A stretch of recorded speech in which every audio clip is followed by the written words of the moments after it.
आज का रात्रि क्लास है 7 अगस्त 1968।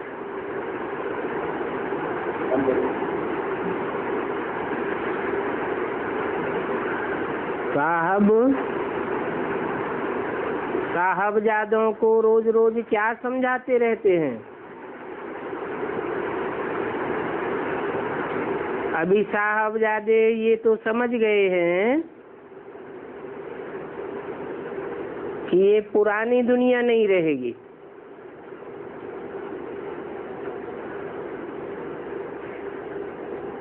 नई दुनिया आने वाली है, पुरानी दुनिया जाने वाली है। यह तो साहबजादों को निश्चय होना ही चाहिए, क्योंकि इस समय अति दुख है। अर्थ के एक साथ होते रहते हैं और फिर लड़ाई झगड़े आदि क्या न क्या होता रहता है।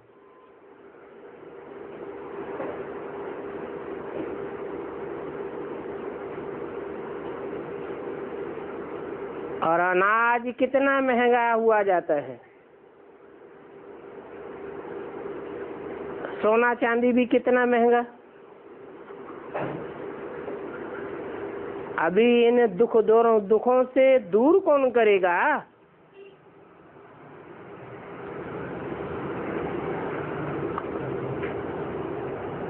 वंडर है, इतने पर भी बच्चों को बाप का निश्चय नहीं होता है। हिस्ट्री कहती है दुनिया में दुख बढ़ता ही जाता है। दुखों को दूर करने के उपाय करते ही रहते हैं।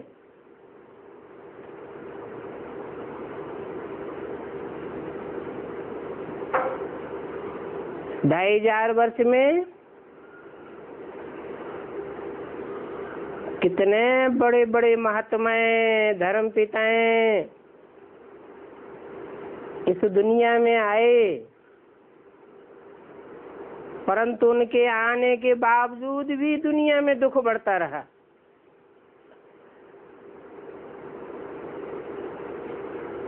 तो सोचना चाहिए इन दुखों को दूर कौन करेगा?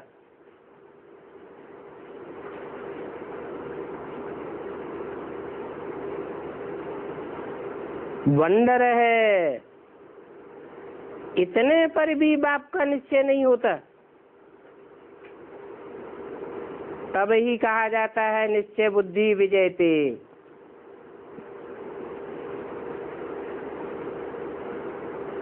जहां तहां लड़ाइयां लगी पड़ी हैं।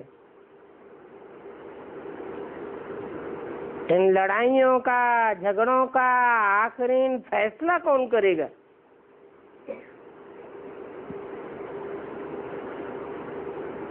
बाप समझाते हैं अभी सभी दुख दूर हो जाने वाले हैं। फिर 2500 साल तक कोई भी लड़ाइयां लगेंगी नहीं। अभी तो अंदर में डरते रहते हैं। बहुत तूफान लगे पड़े हैं। जैसे कि इस पुरानी दुनिया को आग ही लग चुकी है।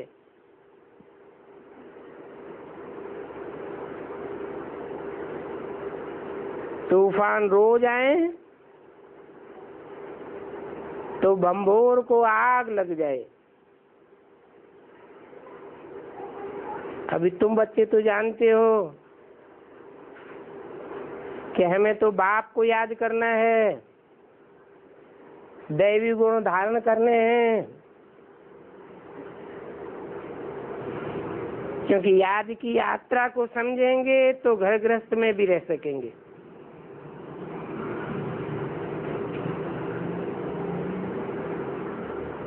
इस जन्म के पाप तो बाप को सुनाने से हल्के हो जाएंगे। परंतु जन्म जन्मांतर के जो पाप हैं वो तो याद की यात्रा से ही कटेंगे। बच्चों को तो निश्चय है, हमको बाप पढ़ाते हैं, परंतु दुनिया वालों को तो इस बात का पता ही नहीं है।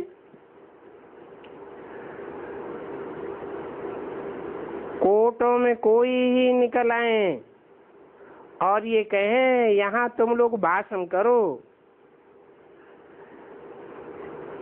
बच्चों को निमंत्रण मिलती है भाषण करने की। दुनिया में संत महात्माओं को कहते हैं आकर के भाषण करो, कब गीता का कब वेदोपनिषद का भाषण करते हैं ना,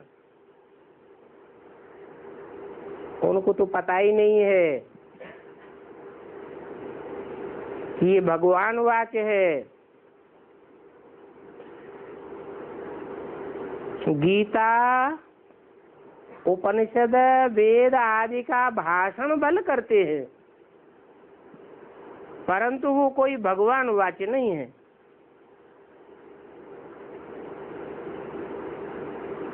वो तो मनुष्य गुरुओं के द्वारा लिखे हुए हैं। अब भगवान तो बाप है, बाप है श्रेष्ठ से श्रेष्ठ जो बच्चों को श्रीमत देते हैं।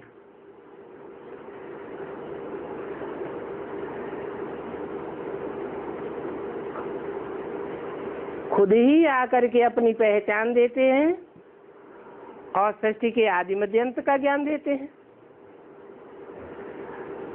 और श्रेष्ठ बनने के लिए कहते हैं इन लक्ष्मी नारायण जैसा सर्वगुण संपन्न बनना है।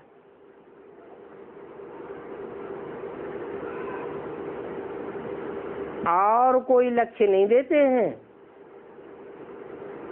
क्यों? क्योंकि और जो भी हुए हैं, जिन्होंने भी सृष्टि रूपी रंगमंच पर पार्ट बजाया है, उन सब की ग्लानि हुई है। एक नारायण ही है जिसकी कोई ग्लानि नहीं है। शास्त्रों में भी ग्लानि नहीं है। 33 करोड़ देवताओं की भी ग्लानि करते हैं।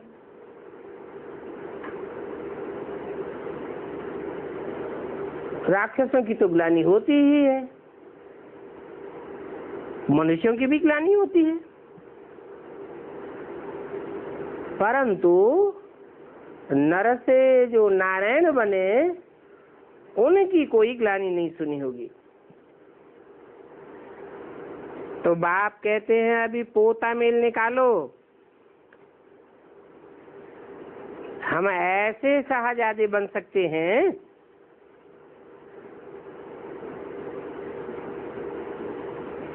जो नारायण जैसे बन जावे।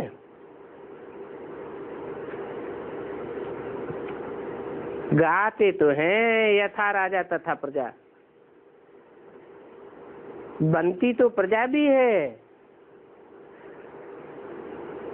परंतु प्रजा वर्ग की आत्माएं सजा खा करके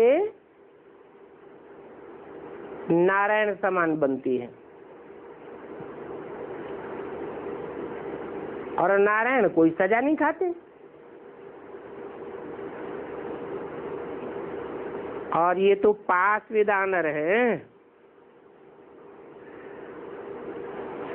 इनको कोई भी प्रकार की सजा नहीं मिलती।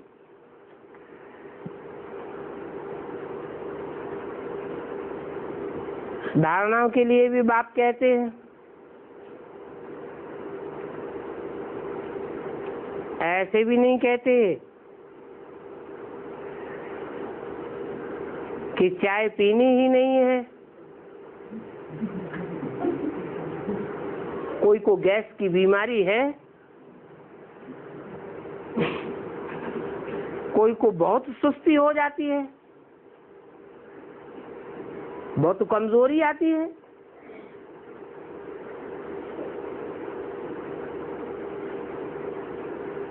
तो बाप कहते हैं जास्ती पीने की आदत नहीं होनी चाहिए। ऐसी नहीं कि चाय न मिले तो बिल्कुल डल ही हो जावे। जब विनाश होगा, भगदड़ पड़ेगी, तो ये चाय काफी आदि मिलेगी क्या?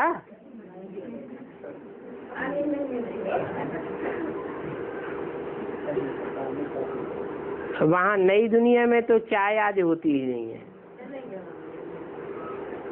क्यों नहीं होती है?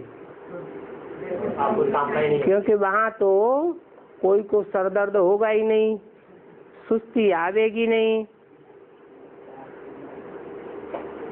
और चाय पहाड़ों पर होती है।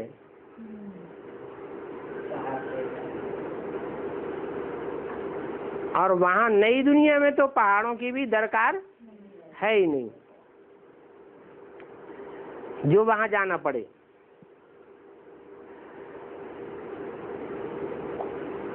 वहाँ नेचुरल तबीयत सबकी अच्छी रहती है।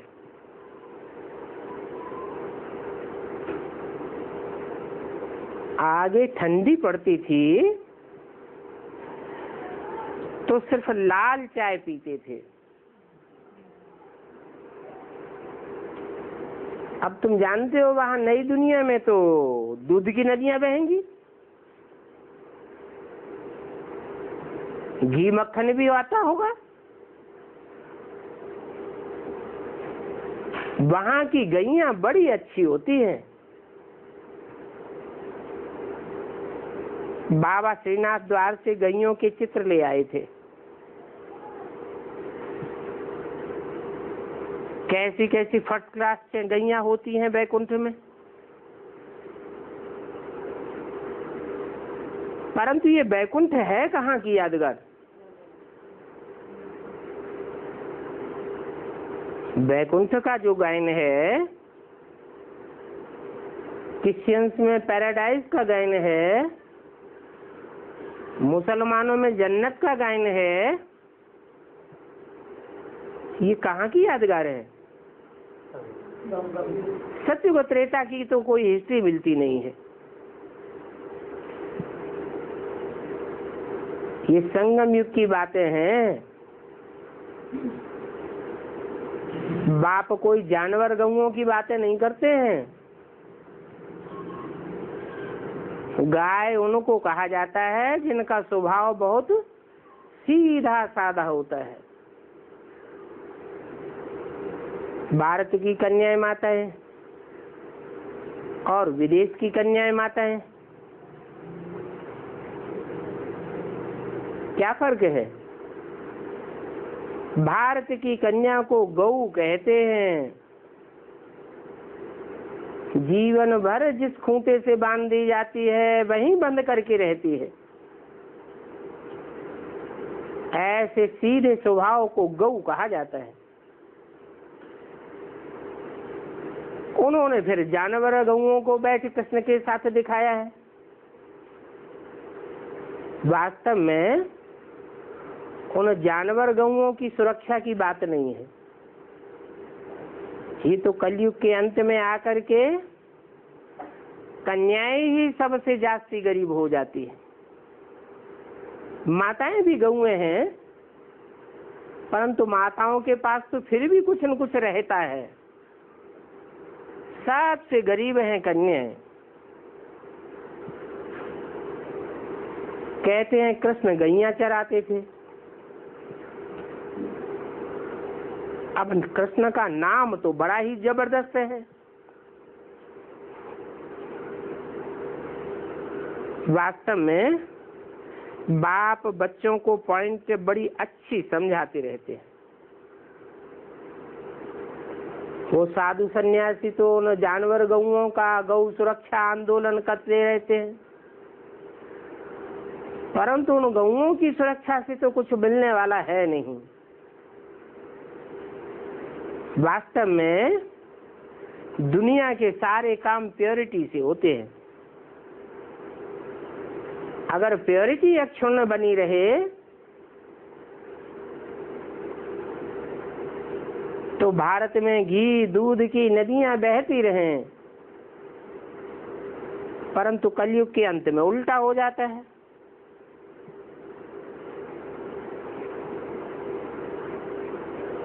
विदेश की सभ्यता आती है तो विदेशी अपना प्रभाव छोड़ देते हैं।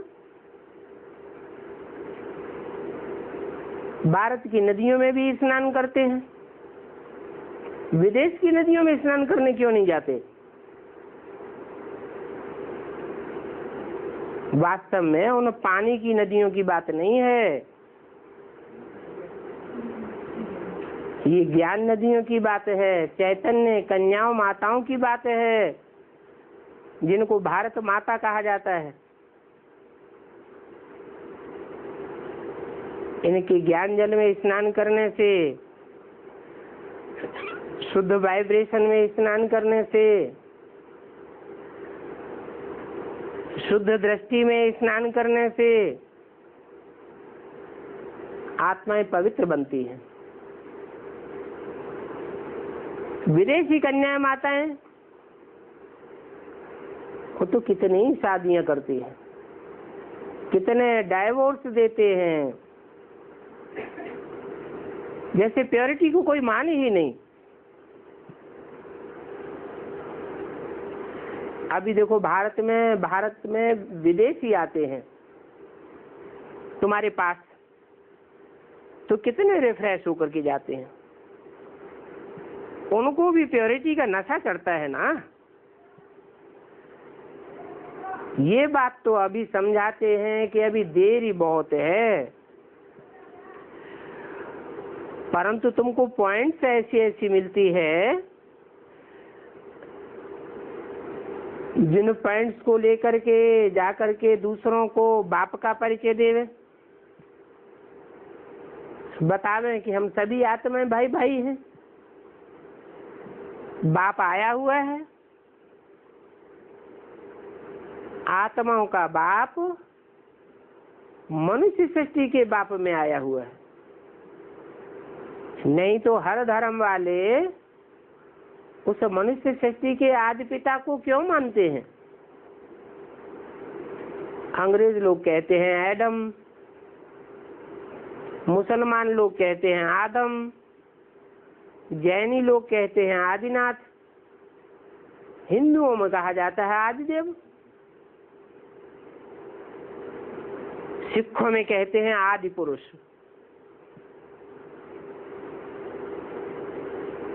सब धर्म वाले उस आदि पुरुष को मानते हैं,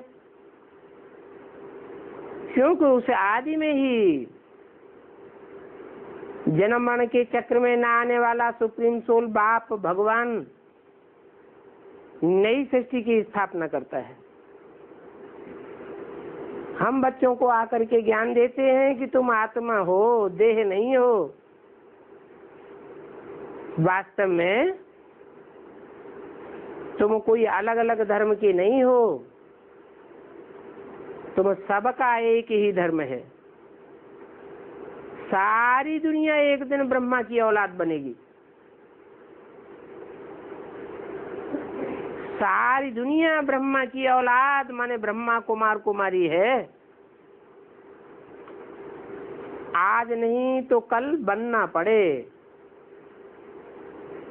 ब्रह्मा को मान्यता देनी पड़े, क्योंकि माँ को नहीं मानेंगे तो बाप को कैसे मानेंगे। तो हम सब माँ बाप के बच्चे आपस में भाई बहन हैं, बाप एक है, तुम सब भी भाई भाई हो, जिसको ब्रदरहुड कहा जाता है। वास्तव में फादरहुड तो होता ही नहीं है। सभी ब्रदर्स का एक ही फादर होता है।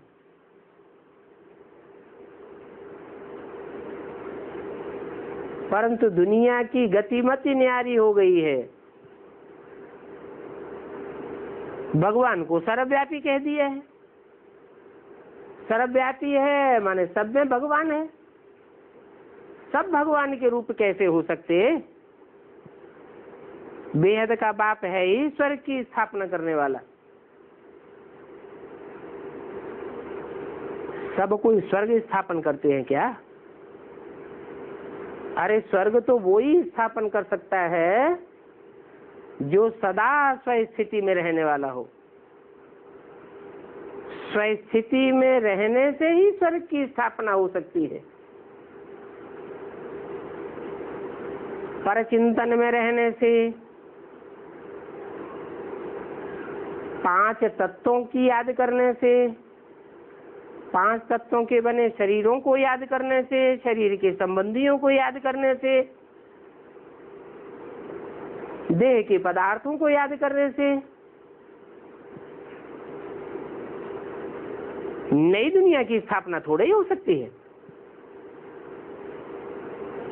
तो पक्का समझ लेना चाहिए कि हम देह नहीं है, हम आत्मा हैं, और वो है हमारा परम पिता परमात्मा। परम पिता अर्थात बापों का भी बाप, सभी धर्म पिताओं का बाप, मनुष्य सृष्टि के बाप का भी बाप, वो सुप्रीम आत्मा कहा जाता है। आत्माओं के बीच में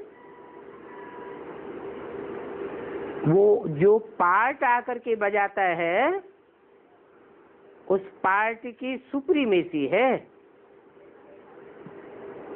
सुप्रीम अर्थात ऊंच से ऊंच, ऊंच से ऊंच कोई परमधाम की बात नहीं है। ऊंच और नीच कहाँ होते हैं? इस सृष्टि पर ही होते हैं। इस सृष्टि पर ही आकर के वो ऊंच से ऊंच पार्ट बजाता है। वो भगवान भाग्यशाली सृष्टि का रचयिता है। ऐसे भाग्यशाली नई दुनिया में होंगे जिनको सुख, शांति, पवित्रता, प्रॉस्पेरिटी किसी की कमी नहीं होगी। नई दुनिया की रचना रचेंगे ना, और नई दुनिया को रावण पुरानी दुनिया बना देता है।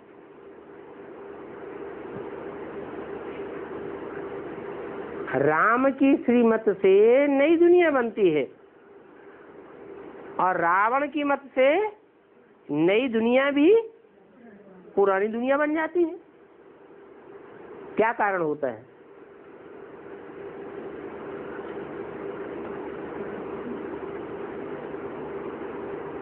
रावण की दुनिया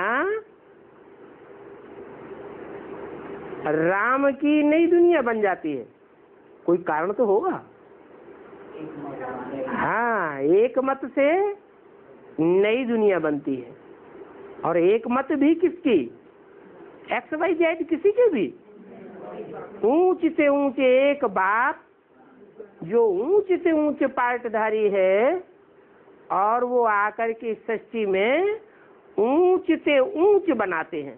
क्या बनाते हैं? ऊंच से ऊंच नर से नारायण बनाते हैं, जिस नारायण की दुनिया में कोई विग्लानी नहीं है। तो नई दुनिया का रचयिता है बाप, और पुरानी दुनिया का रचयिता है रावण। रावण कहा ही जाता है रुलाने वाले को। दुख मिलता है तो रोते हैं। अनेक मतों से होता है दुख, और एक मत से होता है सुख। ये बात तुम अभी जानते हो। सबसे पहले संबत उनका शुरू होता है जो हेवन में थे।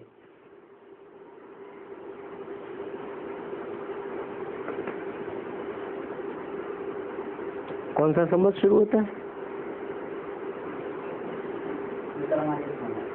विक्रमादित्य का संबत सबसे पहले शुरू होता है।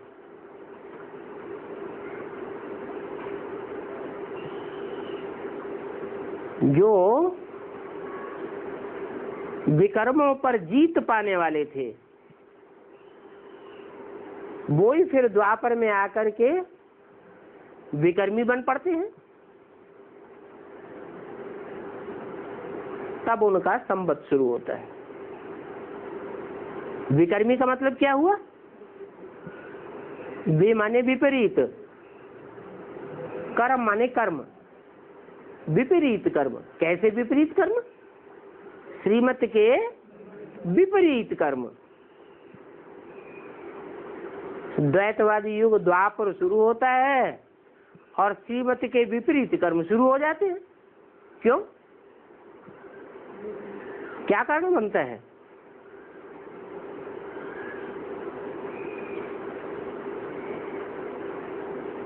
क्योंकि श्रेष्ठ मत देने वाला वहां कोई होता ही नहीं है। श्रेष्ठ मत से श्रेष्ठ बनने वाला तो है कौन? विक्रमादित्य तो है, लेकिन बनाने वाला कोई नहीं होता।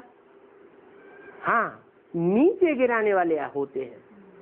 इब्राहिम, बुद्ध, क्राइस्ट, गुरु नानक, ये सब द्वापर युग से उतरते हैं, दो बातें फैलाते हैं, द्वैतवाद फैलाते हैं। अनेकता जब फैलती है तो आपस में झगड़ा शुरू होता है, दुख की दुनिया शुरू हो जाती है। और दुख में लोग दिन गिनते हैं या सुख में दिन गिनते हैं? दुख में सुमिरन सब करें, सुख में करे न कोई। टाइम की भी गणना, समय की भी गणना दुख में करते हैं। सुख का टाइम तो ऐसे बीत जाता है जैसे सेकंड में। टाइम की गणना करने की भी किसी को दरकार नहीं रहती। तो जब द्वैतवादी युग शुरू होता है तो पहले पहले संबत शुरू होता है विक्रम संबत, फिर और संबत शुरू होते हैं। आदि सनातन देवी देवता धर्म गाया जाता है, वो है प्राचीन। वो धर्म कैसे स्थापन होता है? वो धर्म हम भी अपनाना चाहते हैं। और प्राचीन भारत का योग कौन सा है? वह योग किसने सिखाया, कब सिखाया, ये कोई जानते ही नहीं है। सिर्फ योग योग कहते रहते हैं, ये नहीं कहते हैं ज्ञान योग।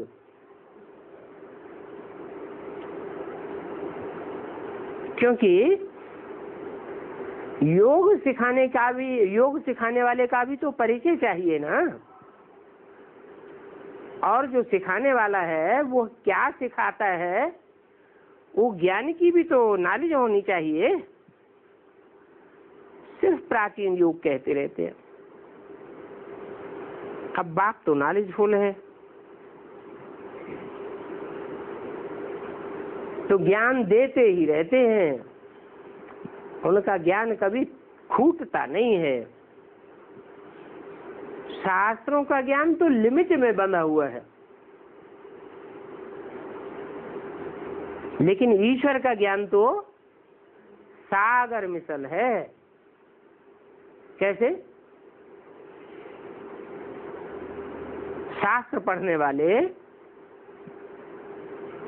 उनसे कोई प्रश्नों का जवाब मांगेगा तो शास्त्रों को रिफर करेंगे। ईश्वरीय ज्ञान में तो शास्त्र होते ही नहीं। भगवान आकर के जो ज्ञान देते हैं उस ज्ञान में कोई शास्त्र रेफर करने की दरकार नहीं। हर प्रश्न का समाधान तुरंत का तुरंत मिलता है, शास्त्रों की दरकार ही नहीं।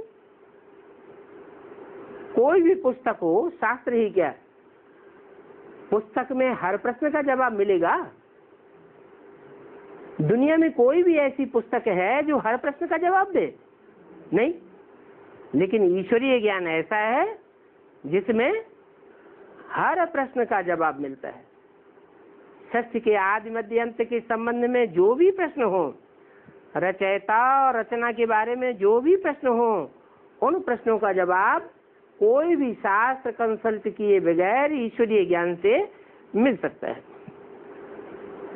तो कहेंगे बाप है ज्ञान का सागर, इतना ज्ञान देते हैं जो सारे संसार के जंगल की कलमें बनाओ और सागर की स्याही बनाओ तो भी वह ज्ञान खूटेगा नहीं।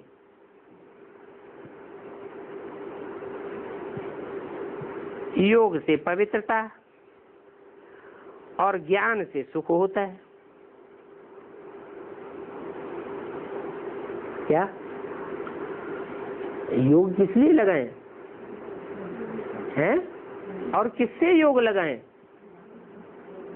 योग लगाना ही है एवर प्योर से। एवर प्योर से योग लगाएंगे तो हम क्या बनेंगे? प्योर ही बने, एवर प्योर नहीं बनेंगे, प्योर बनेंगे। प्योर इसलिए बनेंगे कि हम एवर स्टेज नहीं प्राप्त कर सकते योग में। जैसे शिव को कहा जाता है सदा शिव, ऐसे हम सदैव शिव नहीं बन सकते। क्यों नहीं बन सकते? शिव माने कल्याणकारी। हम तो आत्मा है ना।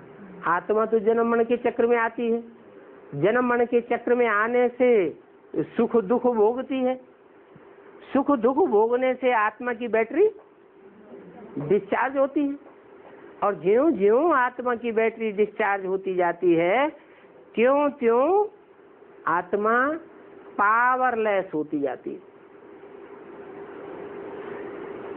शक्ति होगी तब ही तो सुख भोगेंगे, शक्ति नहीं होगी तो सुख कहां से भोगेंगे? कि ये प्योरिटी की पावर है, जितनी जितनी प्योरिटी की पावर बढ़ती है उतना हम सुख भोगते हैं। ये प्योरिटी की पावर आती ही है भगवान की याद से।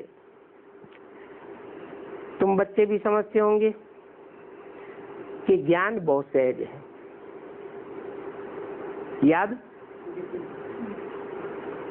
याद सहज है या कठिन है? सहज है। फिर तो 24 घंटे याद में रहना चाहिए, निरंतर याद में रहना चाहिए। फिर रहते क्यों नहीं है? ज्ञान सहज है, लेकिन सहज ज्ञान भी अगर धारण नहीं हुआ है तो याद भी कठिन हो जाती है। पत्थर बुद्धियों की बुद्धि में जब ज्ञान की बातें बैठे तब तो योग लगे ना। ज्ञान का मतलब ही है जानकारी। पहले पहले किसकी जानकारी? पहले पहले हम आत्मा को अपने बाप की जानकारी होनी चाहिए। क्यों? क्योंकि बाप से ही वर्षा मिलता है। बाप हमको सुख शांति का वर्षा देते हैं। सुख के वर्ष को कहा जाता है जीवन मुक्ति, और शांति के वर्ष को कहा जाता है मुक्ति। मुक्ति काहे से मुक्ति?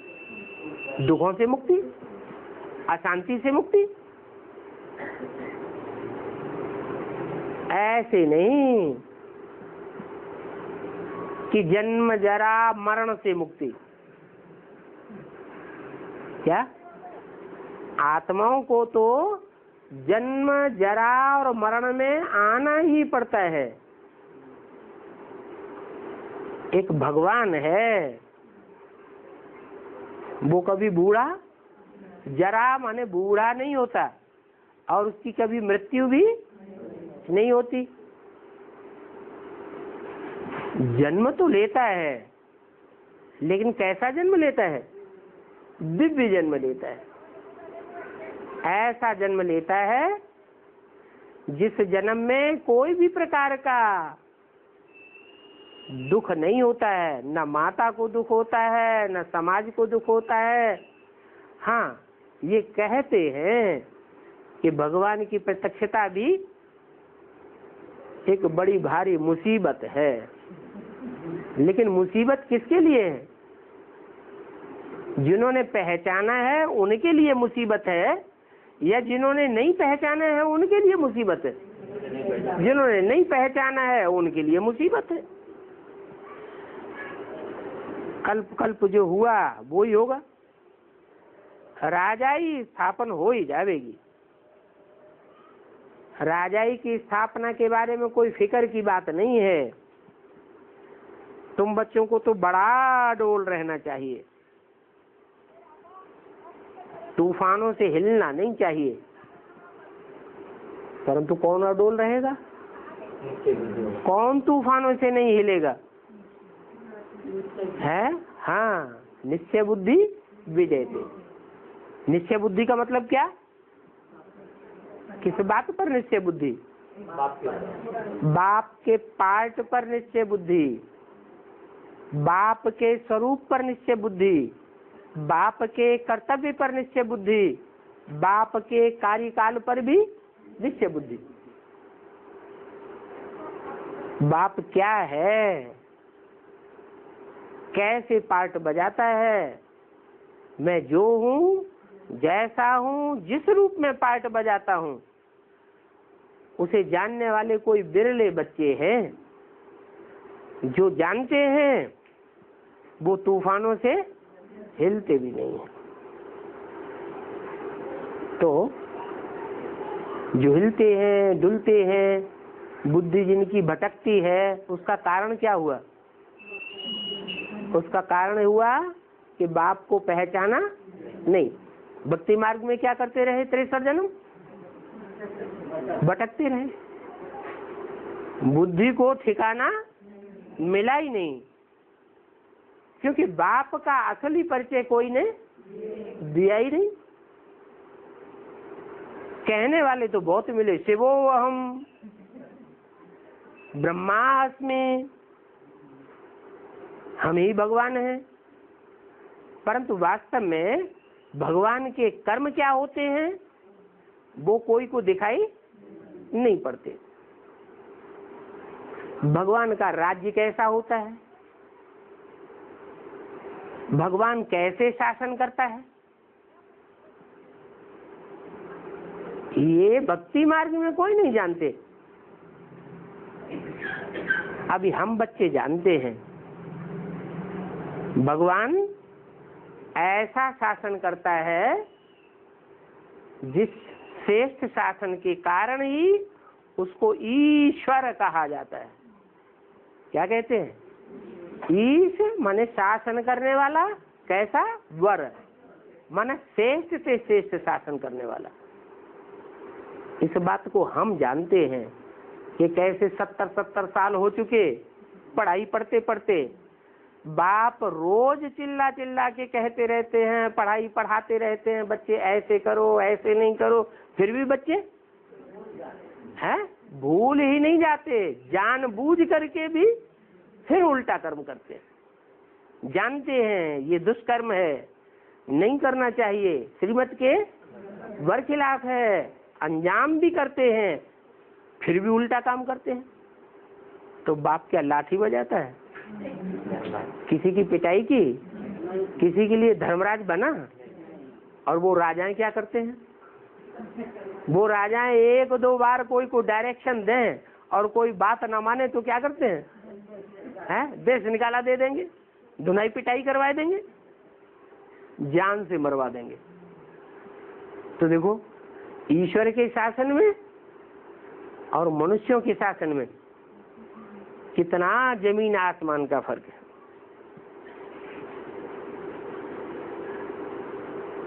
तो अब तुम बच्चों को अडोल रहना चाहिए,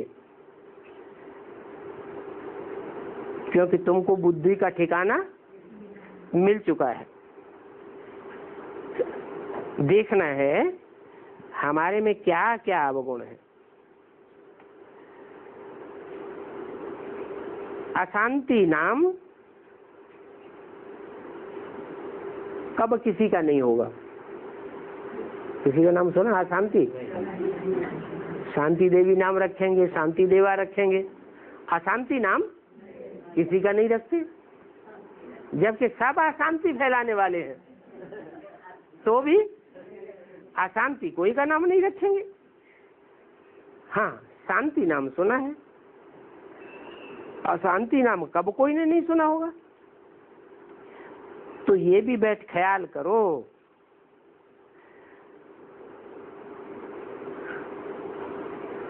आखिरी लड़ाई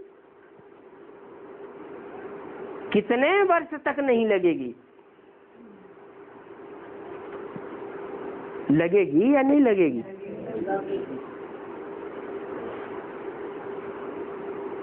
वो तो कह देते हैं कि षष्ठी की आयु बड़ी लंबी है, लाखों वर्ष है, कलयुग अभी हजारों वर्ष का है, कलयुग का बचपना है,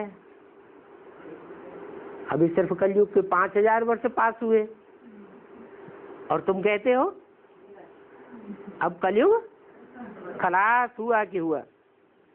निशानी क्या बताते हो? निशानी बताते हो आज से 5000 वर्ष पहले भी ये लड़ाई लगी थी। 5000 वर्ष में 2500 वर्ष कोई भी तवारीख नहीं होती है, कोई भी हिस्ट्री नहीं लिखी जाती है, क्योंकि वो सुख की दुनिया है, ईश्वर की बनाई हुई है। और बाकी 2500 वर्ष में दुख होता है, जिसकी हिस्ट्री मनुष्यों ने लिखी है और उसके प्रूफ भी मिलते हैं। टोटल 5000 वर्ष की ये दुनिया है। ये 5000 वर्ष पहले भी महाभारत लड़ाई लगी थी और भगवान इस सृष्टि पर आया था, लेकिन गलती से महाभारत में, गीता में, भागवत में नाम किसका डाल दिया है? भगवान के रूप में कृष्ण भगवान का नाम डाल दिया है, जबकि वास्तव में 5000 वर्ष पहले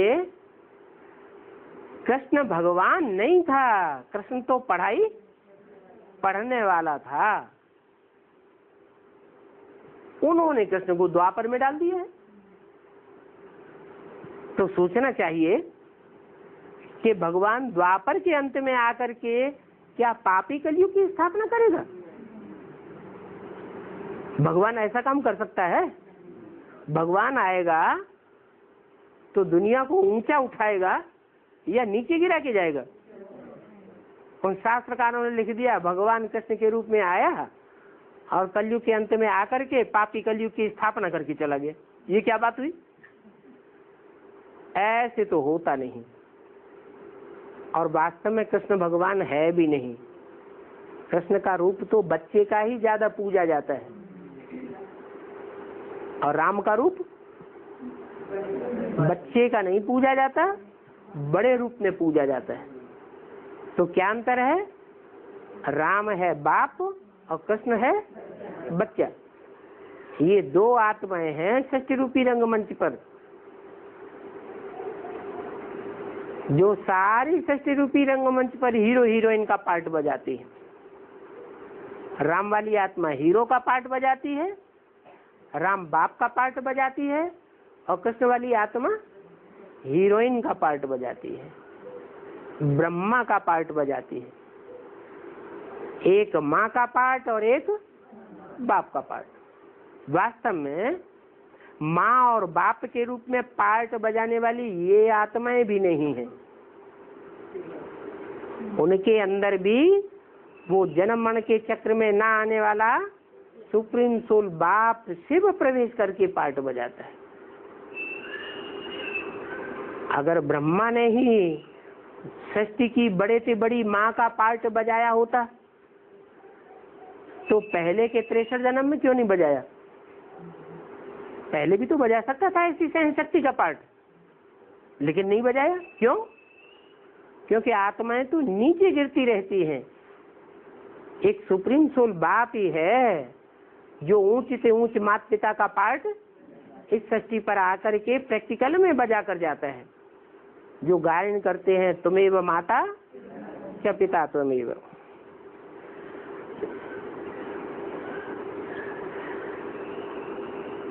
तो बाप कहते हैं अब ये लड़ाई तो लगी की लगी, वर्ल्ड में कोई इतने धर्म वाले दूसरी दुनिया नहीं होती है,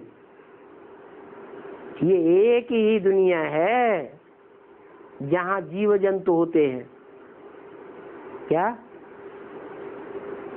तो कहते हैं ना कि ग्रह उपग्रह हैं, इन पर भी जीवन है, वहां भी कोई रहते हैं, उड़न तस्तरियां उन ग्रहों से आती हैं, वो कोई ऐसे मानस हैं जो दूसरे ग्रहों से आते हैं, लेकिन ऐसा कुछ है नहीं। वास्तव में जीवन जीने के लिए सूर्य से उचित दूरी चाहिए, तब ही जीवन हो सकता है। ये पृथ्वी पर भी नॉर्थ पोल और साउथ पोल, जहां बर्फ के मीलों ऊंचे पहाड़ जमे हुए हैं, वहां कोई जीव जंतु नहीं होता। तो पृथ्वी पर ही सूर्य की किरणें थोड़ी तिरछी पड़ती हैं नॉर्थ पोल और साउथ पोल में, तो वहां कोई जीव जंतु नहीं। तो दूसरे ग्रह उपग्रह तो पता नहीं कितनी दूर और कितने पास है, तो वहां तो जीवन होने का कोई सवाल पैदा ही नहीं होता। इस पृथ्वी पर ही जीवन है, ऐसी और कोई दुनिया होती नहीं है दूसरी।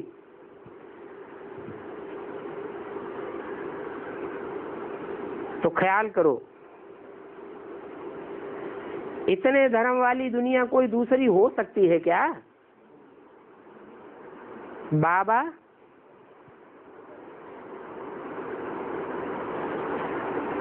सभी बातें क्लियर करके समझाते हैं।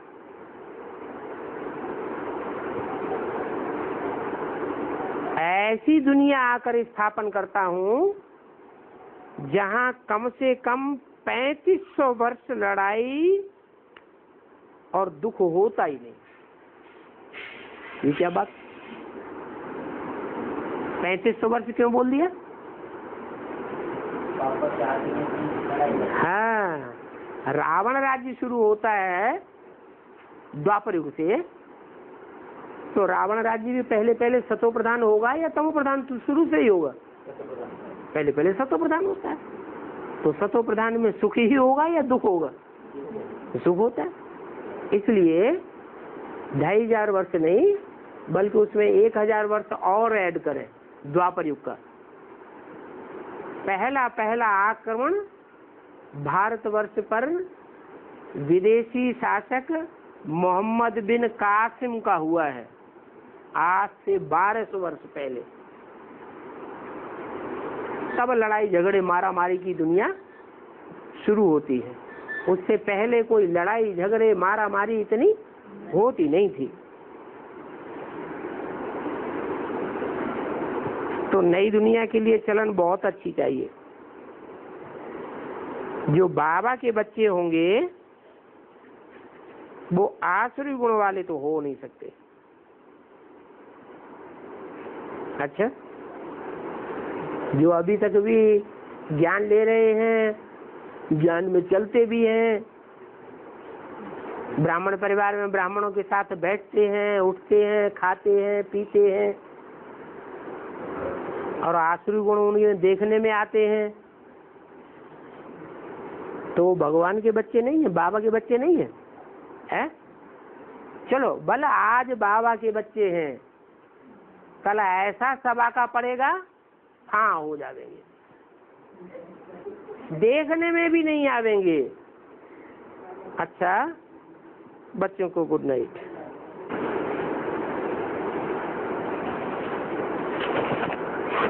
एक रात्रि क्लास और है, 8 अगस्त 1968। कलयुग के अंत में है दुख ही दुख, अपार दुख, और सतयुग के आदि में है सुख ही सुख, अपार सुख। बच्चों को लिखना चाहिए कि कौन कौन से अपार दुख हैं। लड़ाइयाँ होती है, ये भी दुख है, और सतयुग में कोई लड़ाई नहीं, अपार सुख है।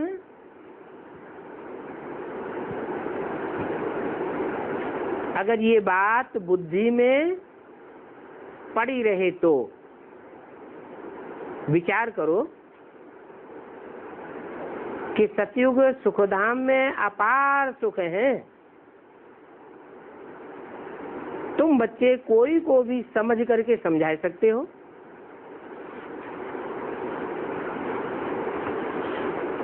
कि घोर सोजरा होता है तो घोर अंधेरा भी होता है। ऐसे ही अपार सुखों की दुनिया भी होती है तो अपार दुखों की दुनिया भी होती है। तुम बच्चे इस बात के अनुभवी हो। कैसे? तुम बच्चे माना जो सम्मुख बैठे हुए हैं वो अनुभवी हैं और दुनिया वाले अनुभवी नहीं है। दुनिया के जो और बच्चे हैं, आत्माएं हैं, मनुष्य हैं, वो इस बात के अनुभवी नहीं है अपार दुखों अपार सुखों के।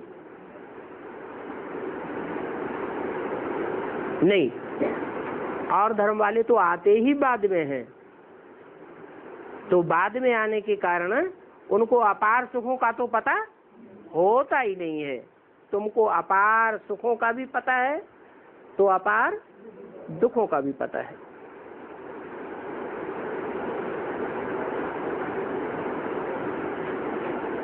रचयिता और रचना को अच्छी तरह से जानना है। मनुष्य मात्र तो न रचयिता को जानते हैं और न रचना को जानते हैं। हम तो जानते हैं। तो युक्ति से बैठ ये बच्चियां समझावें कि ये सारी दुनिया दुखधाम है। अच्छा, बड़े बड़े जो दुनिया के साहूकार हैं वो इस बात को मानेंगे कि ये दुनिया दुखधाम है? तो बच्चियां कौन सी युक्ति बताएं उनको जिससे वो समझें कि ये दुनिया दुखधाम है? कैसे बतावे? बल वो कहते हैं हमको तो इसी दुनिया में स्वर्ग है, परंतु वास्तव में बीमार तो सभी पड़ते हैं। कौन ऐसा है जिसको तन का दुख कभी होता ही नहीं? साहूकार भी, उनके घर में भी बच्चा पैदा होगा तो रोता हुआ पैदा होगा या हंसता हुआ पैदा होगा? साहूकार भी जब प्राण छोड़ते हैं, शरीर छोड़ते हैं, तो हिलकोरे लेते हैं या नहीं लेते हैं?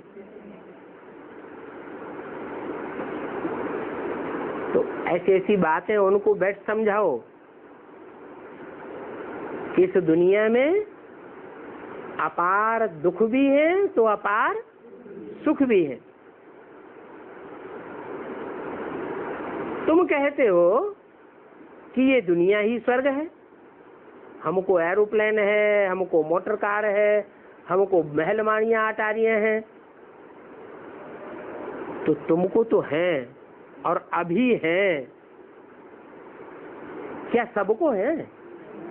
नहीं, लेकिन ऐसी भी दुनिया होती है जहां सबको सब सुविधाएं पैदा होती हैं, सारी सुविधाएं मिलती हैं, भरपूर अनाज मिलता है, भरपूर सुख मिलता है, भरपूर शांति मिलती है। वो कहेंगे ऐसी दुनिया तो हो नहीं सकती जहां अपार सुख हो, सुखों का पारावार न हो। तो समझाना है कि जैसे 24 घंटे में घोर रात्रि भी होती है, तो घोर दोपहर को घोर सोजरा भी होता है। ऐसे ही सोजरा कब होता है? जब सूरज ऊपर आ जाता है सर के ऊपर, तो घोर सोजरा होता है ना। और जब सूर्य अपोजिट में चला जाता है तो घोर अंधेरा हो जाता है। ऐसे ही इस दुनिया में ज्ञान सूर्य भी है, जो सुख का सागर कहा जाता है। वो इस सृष्टि पर जब आ जाता है और सारी दुनिया के सर के ऊपर सवार होकर बोलता है, क्योंकि भगवान को कहा जाता है ट्रुथ गॉड फादर। भगवान क्या है? सत्यम शिवम सुंदरम, सत्य ही भगवान है। तो वो सत्य जब सर पर आकर के सारी दुनिया के सर पर चढ़ करके बोलता है, तो सारी दुनिया को स्वीकार करना पड़ता है कि भगवान है। और उस भगवान के राज्य में जितना सुख हो सकता है, उतना सुख दुनिया में किसी को कभी भी नहीं होता। सतयुग आदि है सुखधाम, और कलयुग अंत है दुखधाम। सुखधाम में दुख का नाम निशान नहीं, और कलयुग के अंत में जहाँ दुखधाम होता है वहाँ सुख का नाम निशान नहीं। कितने भी साहूकार हों दुनिया के बड़े बड़े, भय अंदर रहता है कि नहीं है? सबके अंदर भय जरूर व्याप्त रहता है। दुनिया के बड़े बड़े वैज्ञानिक हैं, कितने बड़ी बड़ी चीजें उन्होंने ईजाद की हुई है। एटम बम बनाए हुए हैं, मिसाइल बना रहे हैं, ग्रह उपग्रह छोड़ रहे हैं। उनको भी डर बैठा हुआ है, किस बात का? कि हमने जो ये एटम बम बनाए हुए हैं, ये एटम बम आज नहीं तो कल अपना काम जरूर करेंगे। और जब अपना काम करेंगे तो फिर दुनिया की हालत क्या होगी और हमारी हालत क्या होगी? अभी इस दुख की दुनिया का विनाश और सुख की दुनिया की स्थापना हो रही है। दुख हरता और सुख करता बाप को ही कहा जाता है। दुख हरता कहा जाता है, बाप को दुख करता नहीं कहते। फिर दुख करता कौन है? दुखों को पैदा करने वाला कौन है?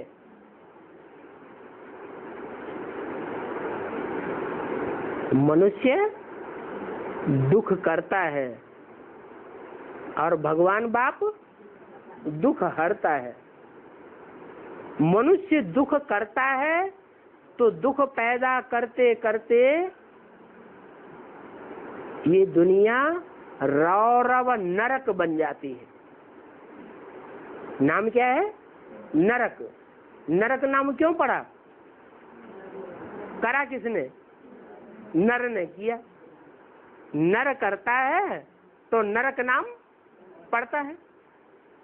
तो नर जो करता है सो नरक बनाता है, और भगवान जो बनाता है वो स्वर्ग बनाता है। कैसे कैसे बनाता है? मूल बात क्या है जिससे नरक और स्वर्ग का फाउंडेशन पड़ता है? स्वस्थिति में सदा शिव रहने वाला है। वो स्वस्थिति में रहना हमको सिखाता है, तो दुनिया स्वर्ग बन जाती है। और द्वापर युग से रावण संप्रदाय आत्माएं आती हैं, वो तो जानती नहीं है क्या कि आत्मिक सुख क्या होता है। आत्मिक दुनिया जो आत्माओं को भगवान बाप ने आकर के बनाना सिखाया था, जिस आत्माओं की दुनिया को दैवी दुनिया कहा जाता है, क्योंकि वहां सब देवताएं कौन सी स्थिति में रहते हैं? आत्मिक स्थिति में रहते हैं। सबको आत्मा की याद रहती है, देह के अंगों की याद नहीं आती। तो ऐसी दुनिया द्वापर युग से वो धर्म पिताएं आकर के पलट देते हैं। देह की दुनिया की शुरुआत होती है और आत्माओं का विस्मरण हो जाता है। तो कोई भी आता है तो बोलो, हम जानते हैं कि दुनिया में दुख हरता कौन है, सुख करता कौन है,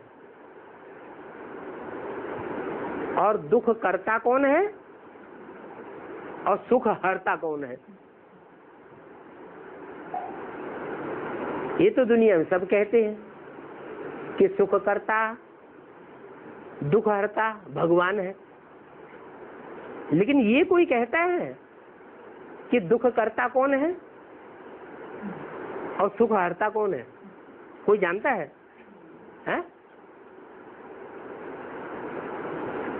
लेकिन जो नहीं जानते हैं वो हम खुद ही हैं।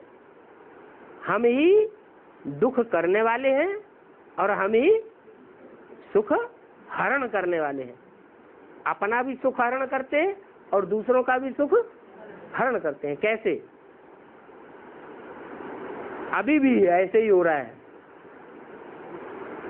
अभी भगवान बाप आया हुआ है, तरीका बता रहा है, तो भी ऐसे ही हो रहा है। कैसे?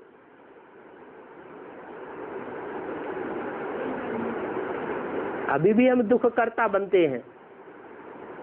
जब देवहान में रहते हैं तो अपने लिए दुख पैदा कर लेते हैं कि नहीं, और अपने साथ साथ फिर जो और संगी साथी सामने आने वाले हैं उनके लिए भी दुख करता बन जाते हैं, सुख हरता बन जाते हैं। तो जो भी सामने आवे उनको बोलो, तुम नहीं जानते हो, हम जानते हैं। परम पिता हमको समझा रहे हैं, इसीलिए हम जानते हैं। तुम परम पिता परमात्मा को जानते नहीं हो, इसलिए तुम यह बात जानते नहीं। रचयिता ही रचना के आदि मध्यंत को जानते हैं, बताते हैं। अभी कलयुग का अंत है। अंत कब होता है? कलयुग माने कल है कलेश की दुनिया, दुख की दुनिया। उस दुख की दुनिया का अंत कब होता है? अरे कोई भी बात का अंत कब होता है? जब आती होती है तो अंत होता है। तो अभी दुखों की अति होने वाली है, दुखों के पहाड़ गिरने वाले हैं। हम तो पुरुषोत्तम संगम युग पर हैं। क्या हम सदैव दुख की दुनिया में रमण करने वाले नहीं हैं? ये बातें रूहानी बाप और रूहानी बच्चे ही जानते हैं, दूसरा कोई जानता नहीं। आत्माओं को बैठ करके रचना का राज समझाते हैं। किसको? आत्माओं को। क्यों? आत्माएं हमें ही हैं। कीड़े मकोड़े पशु पक्षी आत्मा नहीं है, हैं? तो उनको नहीं समझाते हैं। यहाँ तो कहा है आत्माओं को समझाते हैं, हैं? ये क्यों कहा आत्माओं को बैठ समझाते हैं? इसलिए कहा कि तुमको जब बाप समझाते हैं कि तुम आत्मा हो तो तुम्हारी बुद्धि में बात बैठ जाती है। तुमने आत्मा देखी नहीं है, फिर भी तुम पहचान लेते हो कि हम आत्मा हैं, और तुम आत्मा की स्थिति में रहने का पुरुषार्थ करते हो। और वो देह अभिमानी, वो ना आत्मा अपन को सहज समझते हैं और ना आत्मा की स्थिति में रहने का पुरुषार्थ करते हैं। करेंगे भी तो लास्ट में जाकर के करेंगे तो लास्ट में किया हुआ पुरुषार्थ उनको उतना फायदा नहीं देगा। तुम आत्मिक स्थिति वाले हो, इसलिए तुमको समझाते हैं। मुरली में बोला है ना, आत्मा रूपी सुई की सारी कट उतरने पर तुम बच्चे डायरेक्ट बाप से सीखोगे। तो तुम किससे कहा जाता है? जो डायरेक्ट सामने बैठते हैं उनको तुम कहा जाता है। माना बाप तुम डायरेक्ट बच्चों को समझाते हैं, उन बेसिक वालों को नहीं समझाते। वो बाप को पहचानते भी नहीं है।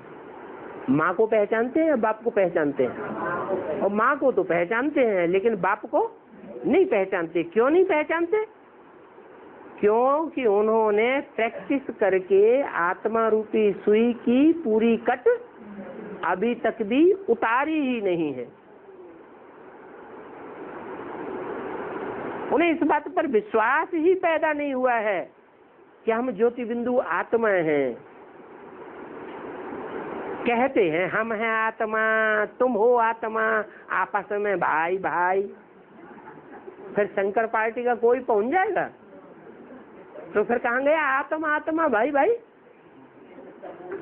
फिर आत्मा आत्मा भाई भाई रहना चाहिए ना। क्यों भूल जाते हैं? क्योंकि देवभान की कोटि ज्यादा है और आत्मभान की प्रैक्टिस कम है। अच्छा, ओम शांति।